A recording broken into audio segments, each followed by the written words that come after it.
Anjan, Special Crimes Unit, Season 1, Episode number 26. In this episode, an aristocrat kills graveyard workers when they deny her wish to be buried beside her husband. Vikrant and Aditi must uncover her true intentions.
आदाब। लेकिन मोहतरमा, आपको यहाँ कब्रिस्तान में आना, वो भी इस समय?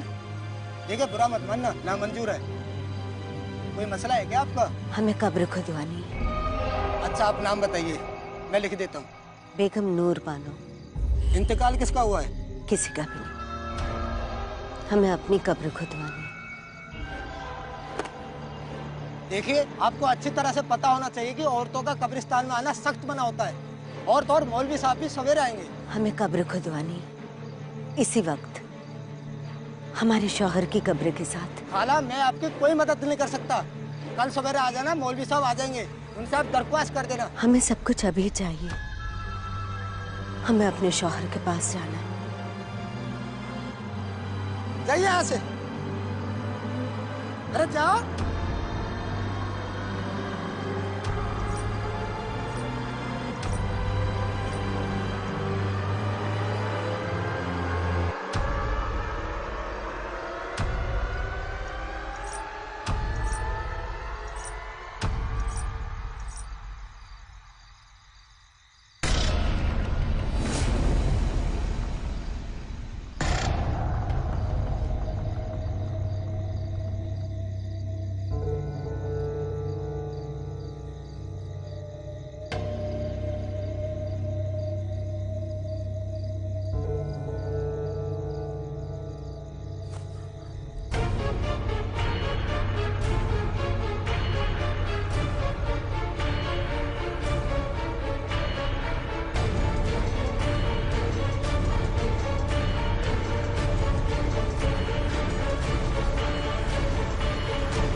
कब्र खोदने वालों की ही खुद रही है कब्र।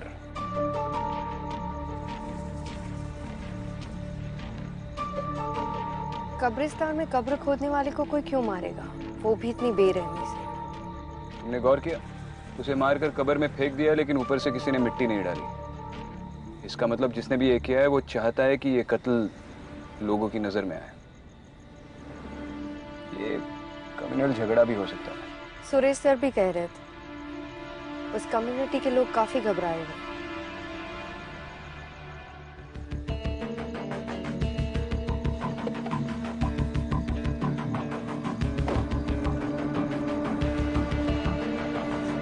सर, मैं इकबाल खान। लोकेशन कहाँ है? सर आइए। मैडम आप यहीं रुकिए। जानती हूँ औरतों को कब्रिस्तान जाना मना है, लेकिन उसकी चिंता आप मत कीजिए। चलिए।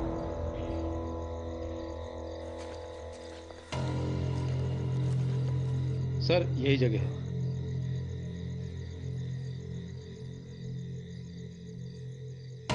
महरूम नवाब आजम अली, विक्टिम का नाम? आकिब गुलाम साहब। कोई आई विटनेस? जी नहीं मैडम। आपने विक्टिम की फैमिली को इन्फॉर्म किया? जी हाँ मैडम, पर कुछ खास पता नहीं चला। एक काम करो, इस कब्रिस्तान का रजिस्टर होगा ना, वो रजिस्टर और यहाँ के सारे रिकॉर्ड्स पुलिस स्टेशन पे भिजवा दो। जी सर। और विक्टिम की इमीडिएट फैमिली को भी बुलाओ, मुझे उनसे बात करनी है। जी मैडम।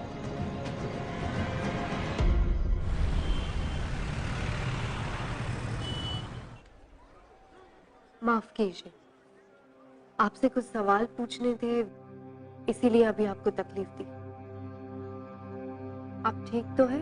अब कुछ ठीक नहीं हो सकता। एक बेटी है हमारी, हर वक्त पूछती रहती है अब्बू कहाँ, अब्बू कब आएंगे। मना किया था आपने, कब्रिस्तान का काम मत करो, कोई और नौकरी भी तो ढूंढ सकते हो। कहते थे खुदा का दिया हुआ काम है, ठुकराते नहीं। आकिब ने कब्रिस्तान की नौकरी कब से शुरू की? 3-4 हफ्ते पहले। और इन 3-4 हफ्तों के दौरान आपकी उससे कितनी बार बात हुई होगी? 1-2 बार बात हुई थी, पूछने पे बोलते थे सब सलामत है, पर नहीं। हम जानते, उनकी आवाज में एक अजीब सी घबराहट थी। सब कहते हैं उस कब्रिस्तान में शैतान का साया, ये सब उसी का किया हुआ है।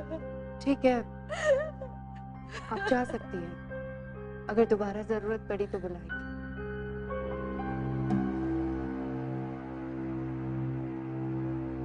क्या हुआ विक्रम, कुछ मिला?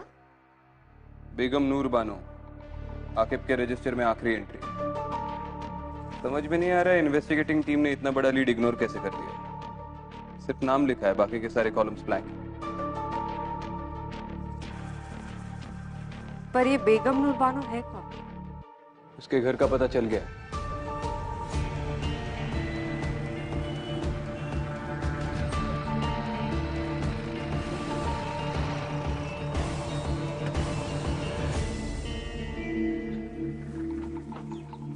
रुको यहीं पे।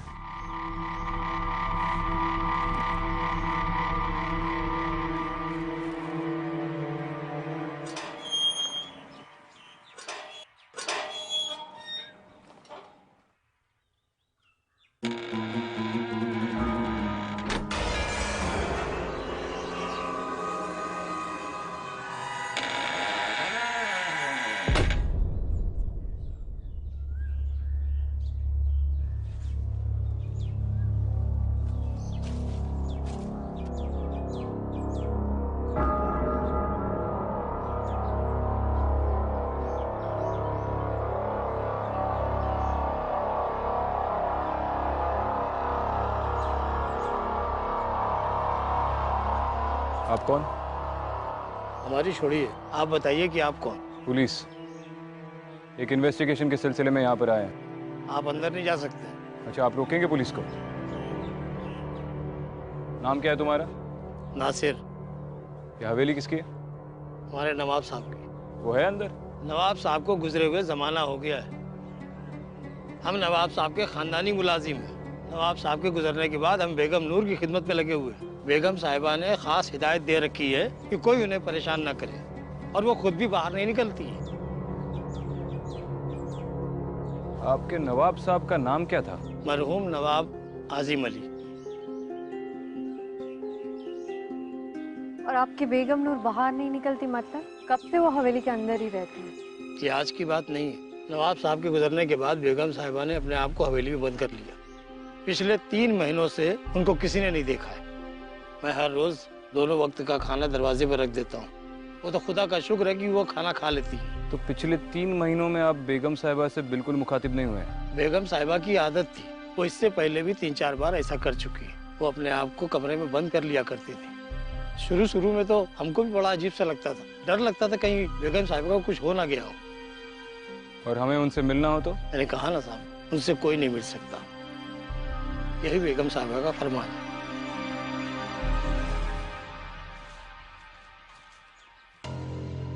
मरहूम नवाब आजिम अली, कुछ याद आया?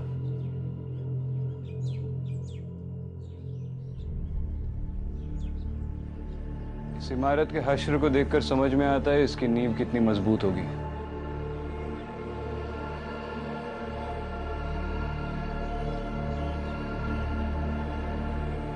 क्या कर रहे हो इकरा? भूख लगी है?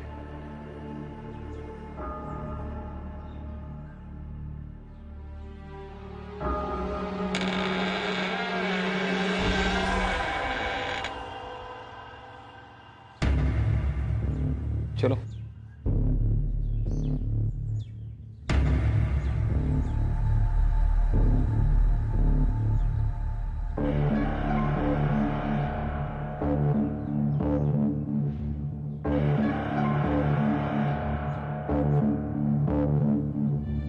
बहुत बड़ी हवेली है, एक जमाने में काफी शानदार रही होगी।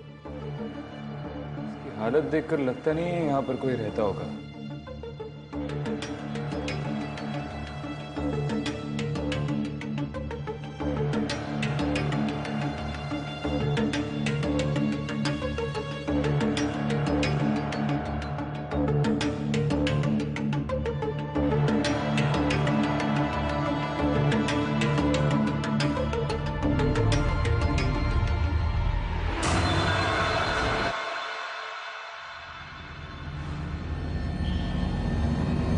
विक्रांत विक्रांत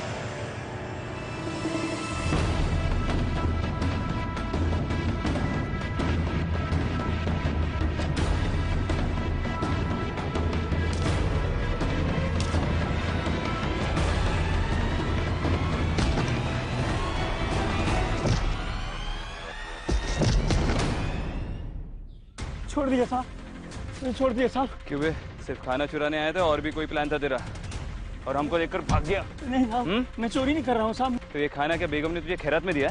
हाँ? नहीं साहब, ऐसी बात नहीं है साहब। पहले ये सामान सब अंदर जाता था और अभी कुछ ही दिनों से देख रहा हूँ कि ये सब बाहर ही रखा रहता है, तो इसलिए मैं ही उठा लेता हूँ साहब। सच बोल रहा है तू? हाँ हाँ साहब, सच बोल रहा है? हाँ, सच बोल रहा हूँ साहब।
कौन कौन है वहां?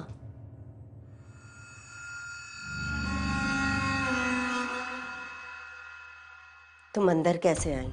आई एम सॉरी पर मैं एएसपी अदिति शर्मा हूँ, मुंबई पुलिस। आप बेगम नूर बानो है ना? आपसे कुछ बात करनी है। किसी के घर में बगैर इजाजत के चोरों की तरह कैसे चले आए? हमारे कमरे में आने की जरूरत कैसे की? देखिए, मैं सिर्फ अपना काम कर रही हूँ। नासिर, मैम, मुझे आपसे एक मर्डर के सिलसिले में कुछ बात करनी है।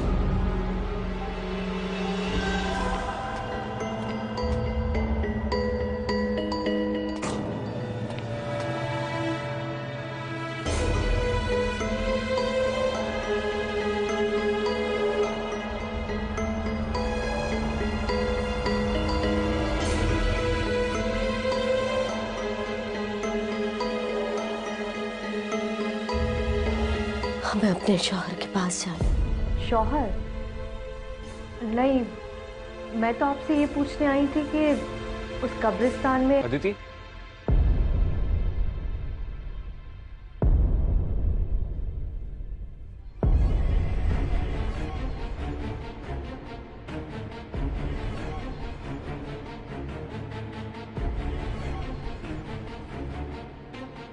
चलो।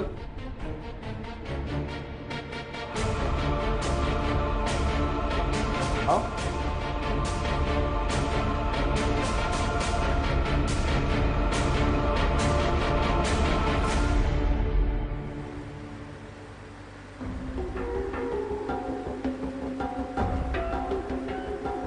तुम ठीक हो?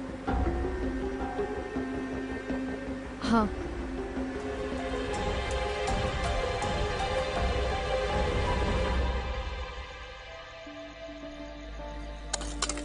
क्या जिंदगी है यार, रोज रोज एक ही काम। इससे अच्छा तो मैं मर जाऊं।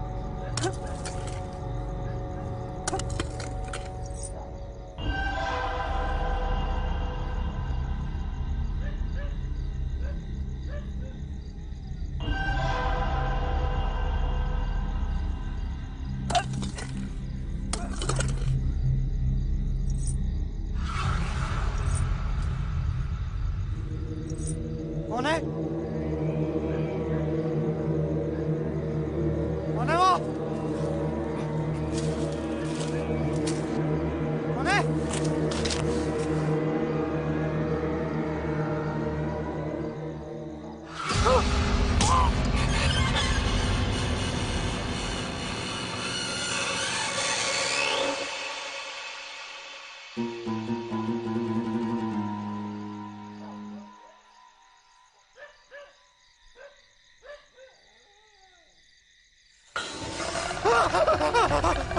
मुझे माफ कर दो, मुझे माफ कर दो। हमें अपने शौहर के पास जाना है। यासिर! बचाओ! हमें अपने शौहर के पास जाना है। यासिर! यासिर बचाओ! यासिर बचाओ! यासिर!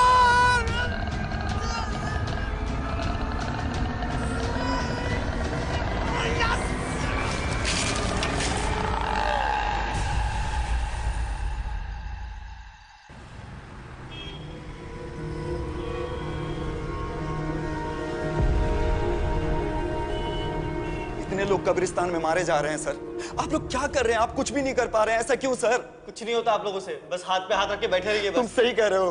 अरे कांस्टेबल, इन्हें पानी पिलाओ, ठंडा करो इन्हें, गर्मी बहुत बढ़ गई है इनमें। क्या बात है, क्यों गला फाड़ रहे हो? सब वो शाकिब मेरा भाई था। आगे बोलो। सब उस रात को जब मैं उसके लिए खाना लेके गया, जैसे मैं दरवाजे के पास पहुंचा तो उसके चिल्लाने की आवाज आ रही थी। ऐसा लगा जैसे वो किसी से माफी मांग रहा है। मैंने आसपास बहुत ढूंढने की कोशिश करी लेकिन सब वहां पे कोई था नहीं। आखिर कब तक ऐसे कब्रिस्तान में लोग मरते रहेंगे साहब? हमें जवाब चाहिए। सही वक्त आने पर सारे जवाब मिल जाएंगे। अभी तुम लोग घर जाओ। मेरे ख्याल से ये सब कुछ बेगम नूर कर रही है। इसका मतलब दिन भर घर पे छुपकर बैठने वाली रात को बाहर निकलती है। विक्रांत, तुमने बताया था ना, उस गरीब आदमी ने कहा था कि पिछले कई दिनों से मुलाजिम का रखा खाना किसी ने नहीं उठाया और खाना खाए बिना कोई जिंदा नहीं रह सकता। तो इसका मतलब ये है कि वो मर गई है और उसकी आत्मा ये सब कुछ कर रही है। उस मुलाजिम ने भी कहा था कि बेगम नूर महीनों तक बाहर नहीं आती है, तो हो सकता है कि अकेलेपन में उसकी मौत हो गई हो और किसी को पता नहीं चला हो। और मेरे ख्याल से उसकी बॉडी अभी भी उसी हवेली में। अब इसका जवाब तो वो हवेली ही दे पाएगी। खाना खाया तुमने? नहीं, क्यों? नहीं, उस मुलाजिम ने खाना घर के बाहर तो रखा ही होगा, और अब तो वो चोर भी पकड़ा गया। अरे तुमने ही तो कहा खाने के बगैर कोई जिंदा नहीं रह सकता।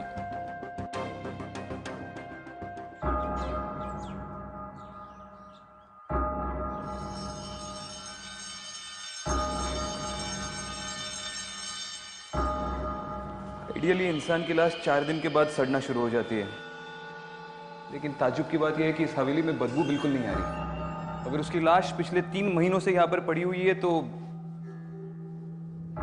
बदबू जरूर आती है। कोना कोना छान मारो and Aditi look for a stench.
Vikrant, ये बेगम नूर ही है। उसके गले में जो हार है उसे मैंने उसकी हर तस्वीर में देखा है। उस दिन वो मुझसे अपने शौहर के बारे में कुछ पूछ रही थी। हमें अपने शौहर के पास जाना। उसका शौहर वही है ना जिसकी कब्र हमने उस कब्रिस्तान में देखी थी, नवाब आजिम अली।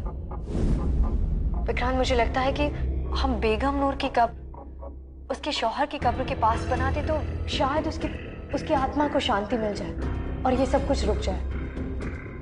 शायद हाँ, शायद ना, लेकिन ये कंकाल पिछले 3 महीनों से यहाँ पर पड़ा हुआ है। यकीनन अब वक्त आ गया है कि उसे दफनाया जाए।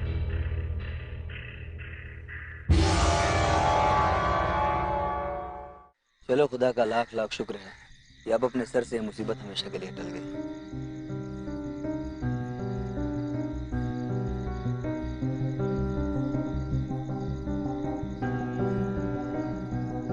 मुझे लगता है अब सब कुछ ठीक हो जाएगा। कम से कम देर से ही सही बेगम नूर की आत्मा को सही अंजाम तो मिला। अब शायद वो किसी को तंग नहीं करेगी। तो तुम्हें वाकई लगता है कि ये सब करने से उस शैतान का साया इस मुकद्दस जगह से हट चुका है?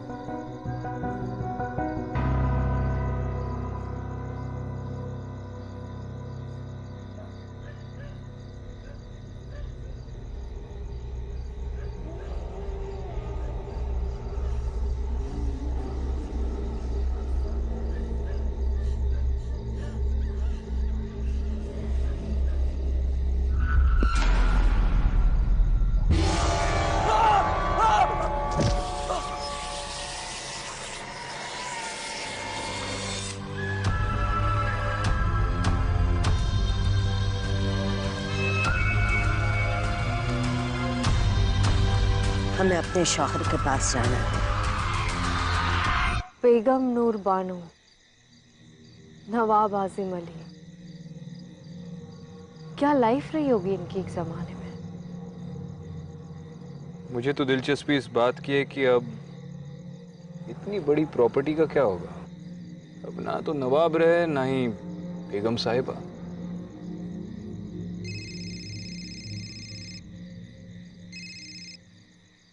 हाँ यासर, क्या? अच्छा ठीक है, बाद में बात करता हूँ। क्या हुआ? कब्रिस्तान के केयरटेकर पर फिर से किसी ने अटैक किया। मुझे पता था ये इस केस का अंत नहीं हो सकता। क्या मतलब है? तुम्हें ऐसा क्यों लग रहा है? केयरटेकर का कहना है कि जिस औरत ने उस पर अटैक किया वो भी बार बार वही कह रही थी, हमें अपने शौहर के पास जाना है।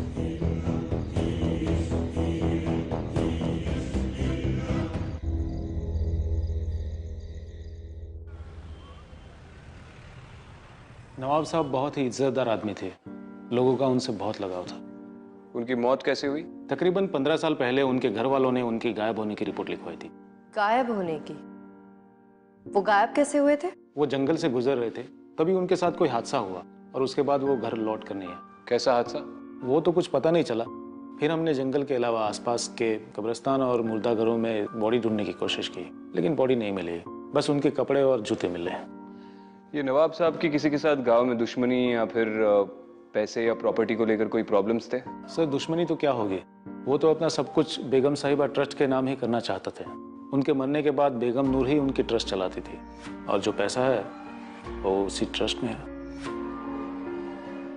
उस ट्रस्ट का एड्रेस है आपके पास? जी सर, ये रहा।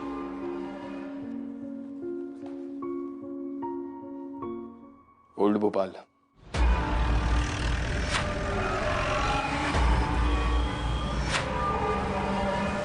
बेगम साहिबा किसी फरिश्ते से कम नहीं थी। खुद की औलाद ना होने की वजह से उन्होंने बच्चों के लिए ट्रस्ट शुरू किया था। फिलहाल कैसे चल रहा है आपका ट्रस्ट?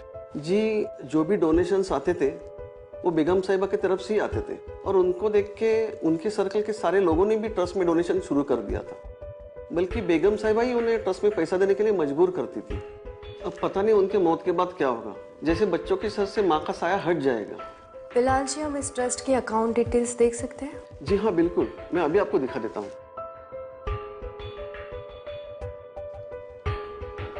जी देखिए,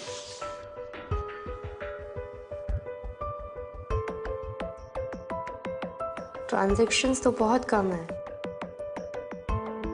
पिछले 1 साल में तो बिल्कुल ही नहीं है। लेकिन उससे 1 साल पहले 25 लाख की रकम और 10 लाख रुपए और किसी ने विड्रॉ किए हैं। बिलाल जी, बेगम नूर के अलावा इस ट्रस्ट से किसे विड्रॉ करना अलाउड था?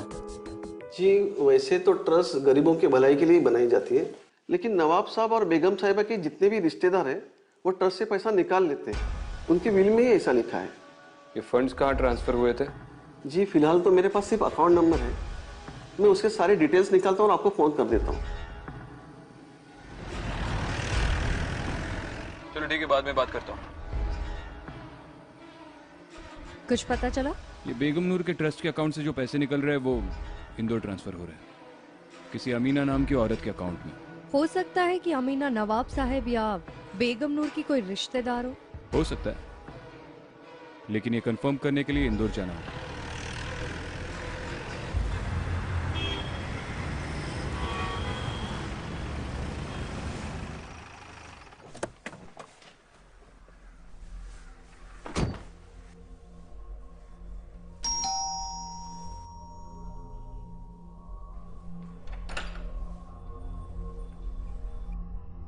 जी बोलिए, आप कौन? आप अमीना? जी आप? मुंबई पुलिस, आपसे कुछ बात करनी है, अंदर आ सकते हैं? हम आपसे एक केस के सिलसिले में बात करने आए हैं। हाँ पूछिए, क्या पूछना है आपको? आप बेगम नूर बानो को जानती है? हाँ, नाम सुना है उनका। अच्छा, तो उनके ट्रस्ट से पहले 25 लाख और फिर 10 लाख, टोटल मिला के 35 लाख आपके अकाउंट में कैसे जमा हुए? अच्छा ठीक है, आप उनके शौहर नवाब आजिम अली को तो जानती होंगी? हाँ जानते हैं, वो मेरे अब्बू के काफी अच्छे दोस्त थे, हमारे घर काफी आया करते थे। कमाल है, तो फिर आप उनकी बीवी को नहीं जानती? दरअसल बात यह है कि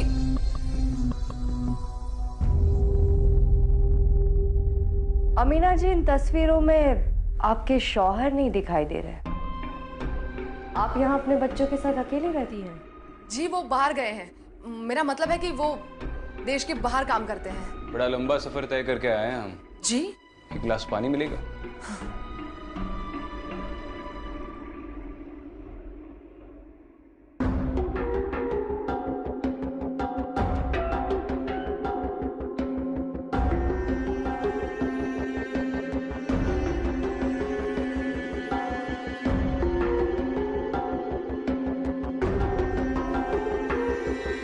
शुक्रिया। आपके शौहर का नाम क्या बताया आपने? जी आजिम शेख। उनकी कोई तस्वीर देख सकती हूँ मैं? आपके मोबाइल में तो होगी। हाँ।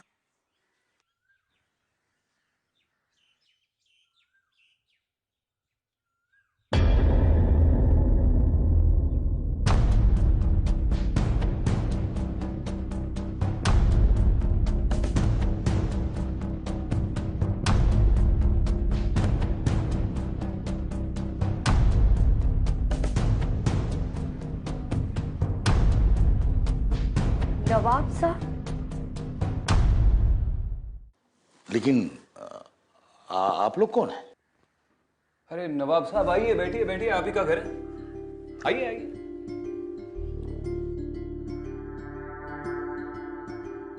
किरण सिंघल, मुंबई पुलिस। अमीना जी, आपने बताया नहीं कि आपने अपने अब्बू के दोस्त के साथ शादी कर ली? पुलिस को गुमराह करने का नतीजा जानती है आप? देखिए जनाब, आप जो भी हैं अपने वजूद में रहकर बात कीजिए। यहाँ इज्जतदार लोग रहते हैं। किस इज्जत की बात कर रहे हैं आप नवाब साहब? आपके भोपाल में तो आपके लोग आपकी कब्र खोदकर आपको दफना चुके हैं।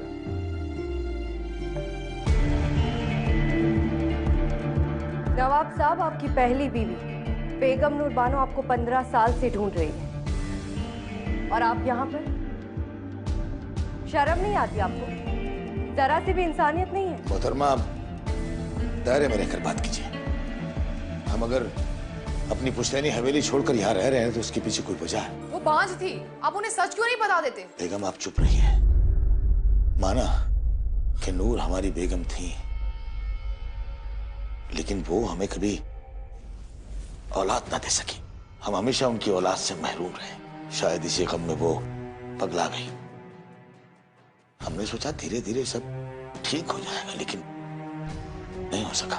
जब पानी हद से गुजर गया, जब बात हद से बढ़ गई, तब हमने यह रास्ता अख्तियार किया। माना कि वो हमें कभी तकलीफ नहीं देती, ना हम उन्हें कभी तलाक देते, ना वो हमसे कभी तलाक मांगती।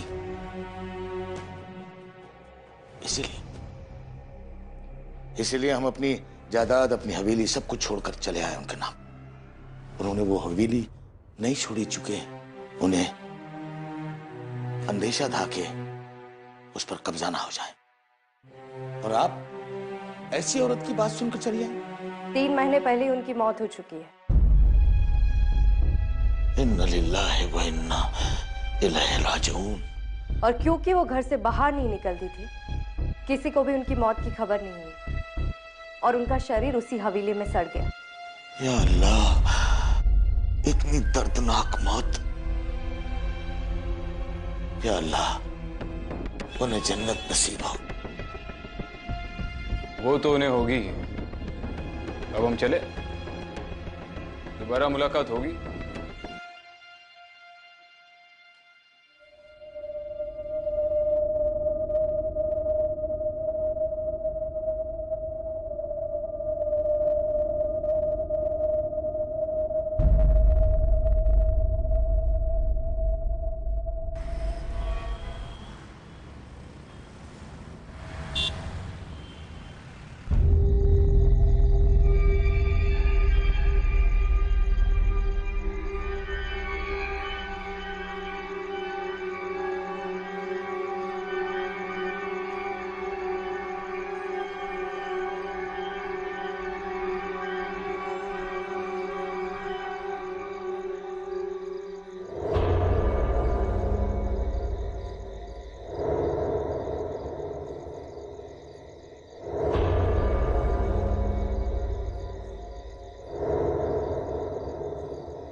सर,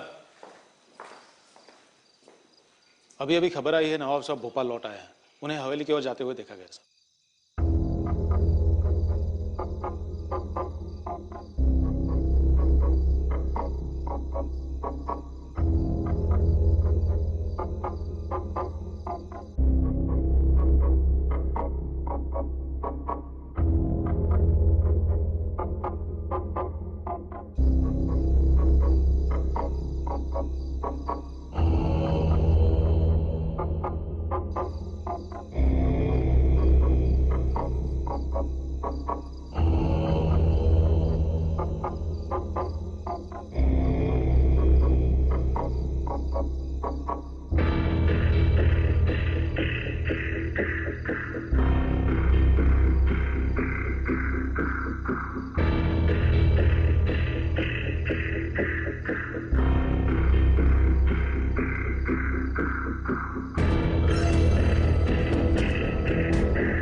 हम आपके कसूरवार हैं, गुनहगार हैं आपके। बहुधा हमारा मकसद आपको तकलीफ देना नहीं था, लेकिन क्या करते, थक गए थे। हमने आपके साथ बहुत बुरा किया, हमें माफ कर दीजिएगा, माफ कर दीजिएगा।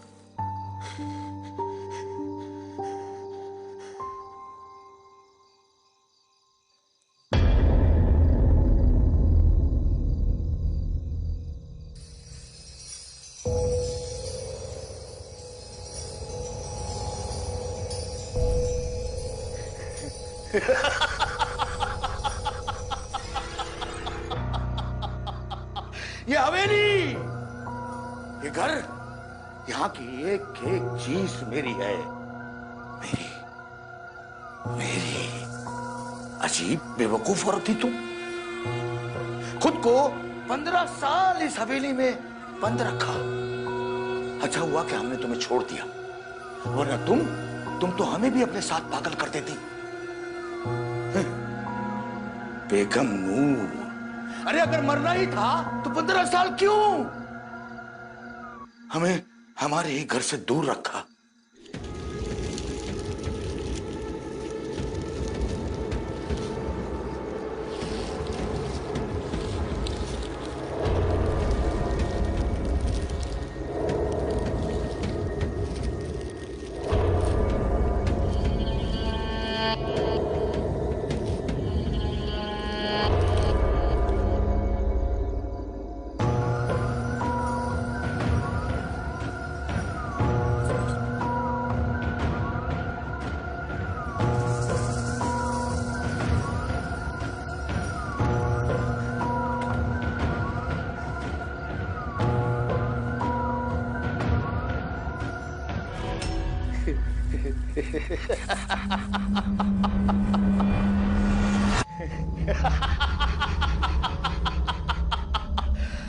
शुक्रिया बेगम, शुक्रिया।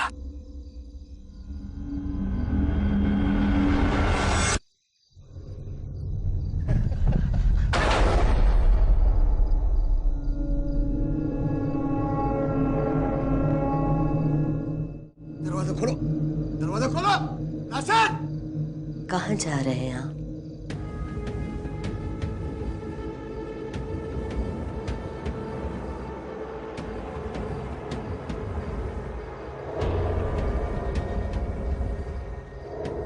नवाब साहब। बेगम, आप हयात हैं?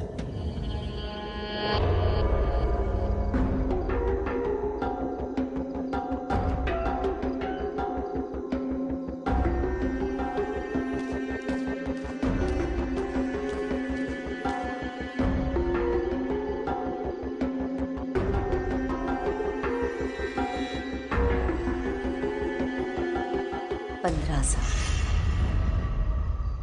15 साल इंतजार किया आपका, अब कह नहीं जाएंगे आप। लेकिन पुलिस वाले तो बोल रहे थे कि आप मर चुकी हैं। मौत की खबर तो आपकी भी सुनी थी। ये नहीं हो सकता, ये सब आपकी नौटंकी है। मैं सब पुलिस को खबर कर दूंगा अभी अभी।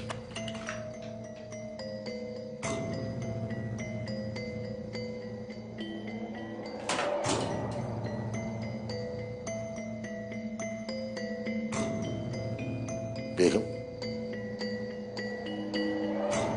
हमें माफ कर दीजिए, हम आपको तकलीफ देना नहीं चाहते थे, हम आपके गुनहगार हैं। बहुत इंतजार करवाया आपने, अब कहीं नहीं जाने दूंगी।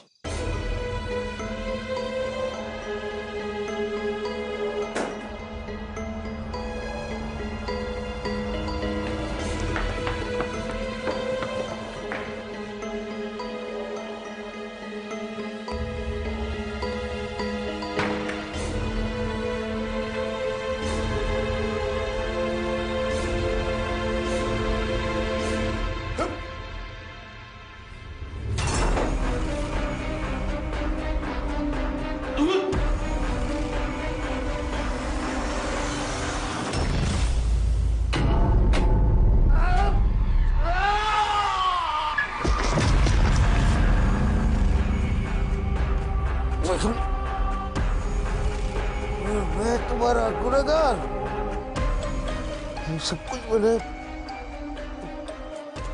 ऐसे के लिए किया।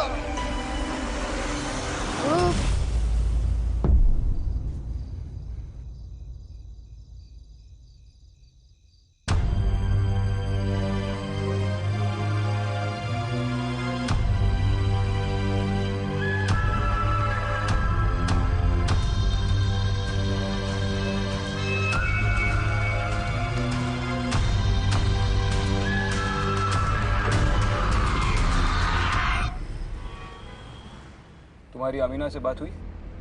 हाँ, इन्फॉर्म कर दिया और कब्रिस्तान कम्युनिटी वालों की रिक्वेस्ट के बारे में भी बताया। सरप्राइजिंगली वो मान भी गई। कौन सी रिक्वेस्ट? वो लोग चाहते थे कि नवाब साहब की कब्र बेगम नूर की कब्र के पास बनाई जाए ताकि उनकी आत्मा को शांति मिले। और अमीना इस बात को मान गई? मान गई।